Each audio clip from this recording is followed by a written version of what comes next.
अस्सलाम वालेकुम दोस्तों, वॉच एंड थिंक की वीडियोस में खुश आमदीद। दोस्तों, अल्लाह ताला ने जब इंसान की तख्लीक की तो एक बहुत ही अजीबो गरीब दुश्मन भी इंसान के साथ जोड़ दिया, या फिर यूं कहें एक बहुत ही कम ज़र्फ और एक बहुत ही बुरा दुश्मन बना इंसान का। एक ऐसा दुश्मन जो पहले इंसान के साथ दोस्ती लगाता है, फिर उसे बर्बाद कर उसकी बर्बादी पर खुश होता है।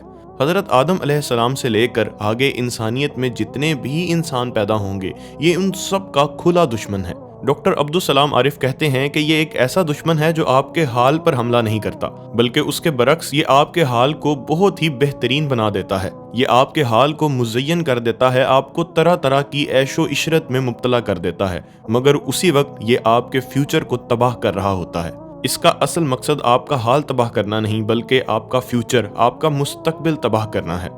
और बहुत से इंसान इसके इस धोखे में आकर ये 40-50 साल की ज़िंदगी की ऐशो इशरत के लिए अपनी आखिरत की हमेशा की ज़िंदगी को बर्बाद कर बैठते हैं। इस दुश्मन का नाम है अज़ाज़ील, जिसे आप इब्लीस और शैतान के नाम से भी जानते हैं। आइए देखते हैं कि कुरान मजीद में इस दुश्मन के बारे में क्या कुछ अल्लाह ताला ने बयान किया है। सबसे पहले जहन में ये ख्याल आता है कि इब्लीस आखिर इंसान का दुश्मन बना ही क्यों? क्योंकि हजरत आदम अलैहिस्सलाम से लेकर आखिरी इंसान तक इब्लीस का कभी किसी इंसान ने कुछ नहीं बिगाड़ा, तो फिर आखिर उसे इस दुश्मनी से मिलेगा क्या? यानी ऐसा कौन सा बेनिफिट है जिसके लिए वो हमारे फ्यूचर को तबाह बर्बाद करना चाहता है? उसके बाद सवाल ये भी आता है कि ये आखिरकार अपनी कार्रवाई करता किस तरह से है इंसानों को गुमराह करने के लिए, और कुरान पाक में इससे बचने का आखिर क्या तरीका बताया गया है। सूरह अल कहफ आयत नंबर 50 पर गौर करें कि जब हमने तमाम फरिश्तों को हुक्म दिया कि आदम को सजदा करो, तो सिवाय इब्लीस के सब ने सजदा किया और वो जिन्नों में से था।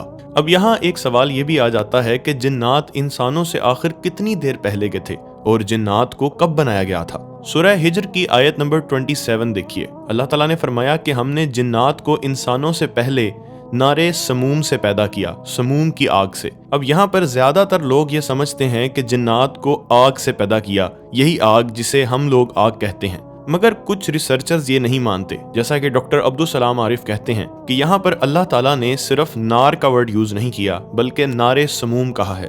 और समूम किसे कहते हैं? अरबी जबान में समूम कहते हैं कि जब आग जलाई जाए तो आग का सबसे ऊपर वाला हिस्सा, जहां पर आग बिल्कुल ट्रांसपेरेंट सी हो जाती है और वहां सबसे ज्यादा टेम्परेचर होता है, यानी कि एक ऐसा आग का शोला जो बिना धुएं के हो, और उसका सबसे ऊपर वाला हिस्सा जिसे गैसियस वॉल्यूम कहते हैं, उससे जिन्नात को बनाया गया नारे समूम से। यानी कि ये एक ऐसी चीज से पैदा किया गया है कि ये अपनी शक्ल को तब्दील कर सकता है, और जिन्नात के शक्ल तब्दील करने के बहुत से एविडेंस हमारे पास मौजूद हैं। मिसाल के तौर पर जब कुफारे मक्का ने नबी करीम सल्लल्लाहु अलैहि वसल्लम के खिलाफ नदवा में एक मीटिंग की, तो ये वहाँ एक बूढ़े आदमी का रूप लेकर पहुंचा, और जब इससे पूछा गया कि तुम कौन हो, तो इसने कहा कि मैं नजद का एक शेख हूँ। उसके अलावा ये जंगे बदर में भी सुराका बिन मालिक का रूप धार कर आया था और कुफारे मक्का को नबी करीम सल्लल्लाहु अलैहि वसल्लम पर हमला करने पर उभार रहा था। लेकिन जब इसने देखा कि फरिश्तों की जमात उतर आई है, तो ये वहां से भागने लगा, और जब इसे रोककर पूछा गया कि तुम कहां जा रहे हो,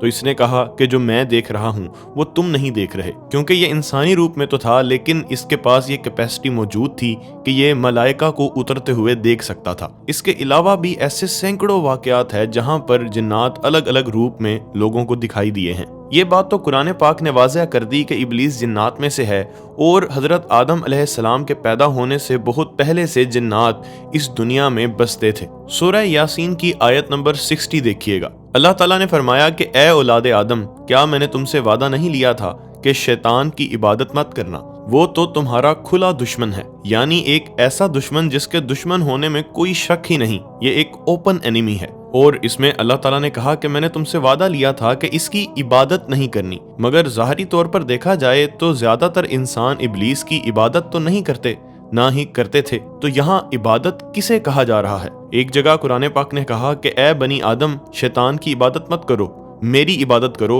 और यही सीधा रास्ता है। आज हम इबादत के वर्ड को पूरी तरह से शायद समझते ही नहीं हैं। हमने इसे बहुत ही मखसूस कर दिया है। आज हम देखें तो इबादत के मफहूम को बहुत ही महदूद कर दिया गया है सिर्फ वर्शिप तक। मगर क्या अरबी जुबान में इबादत सिर्फ इसी वर्शिप को, पूजा पाठ को ही कहा जाता है, या फिर इबादत का सिर्फ यही मतलब है कि कुरान, रोजा और नमाज? जबकि ऐसा बिल्कुल भी नहीं है, क्योंकि अरबी जुबान में इबादत का वर्ड बहुत बड़े मीनिंग रखता है। इबादत अरबी में कहते हैं कि जिसके भी कानून के नीचे आप जिंदगी गुजार रहे होते हैं, یعنی آپ کی اخلاقیات، آپ کی معاشیات، آپ کے عقائد اور آپ کی زندگی کے باقی تمام معاملات جس بھی پاور کے قانون کے نیچے ہوتے ہیں، اصل میں آپ اس کی عبادت کر رہے ہوتے ہیں۔ اور اس عبادت کے ورڈ کو مولانا مودودی جیسے علماء نے بہت اچھی طرح سے واضح کر کے امت کو بتا دیا ہے، یعنی کہ بے شک انسان کلمہ پڑھتے رہیں لا الہ الا اللہ محمد رسول اللہ، مگر ان کی زندگی شیطانی نظام کے نیچے چل رہی ہے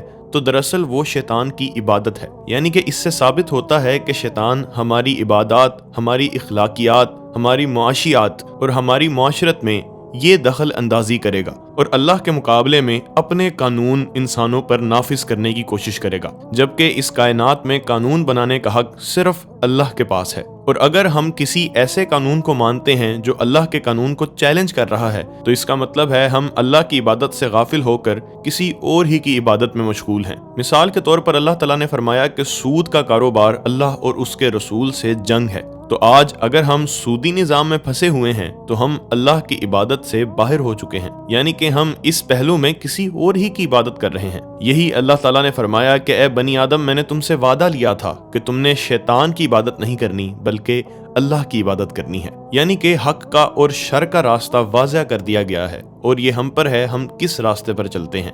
یہاں پر ملحدین یہ سوال پوچھتے ہیں کہ شر اور حق دونوں ہی اللہ نے پیدا کیے ہیں، اور اس بات پر وہ اعتراض بھی کرتے ہیں اگر شر کا خالق بھی اللہ ہی ہے تو پھر فرق کیا ہوا؟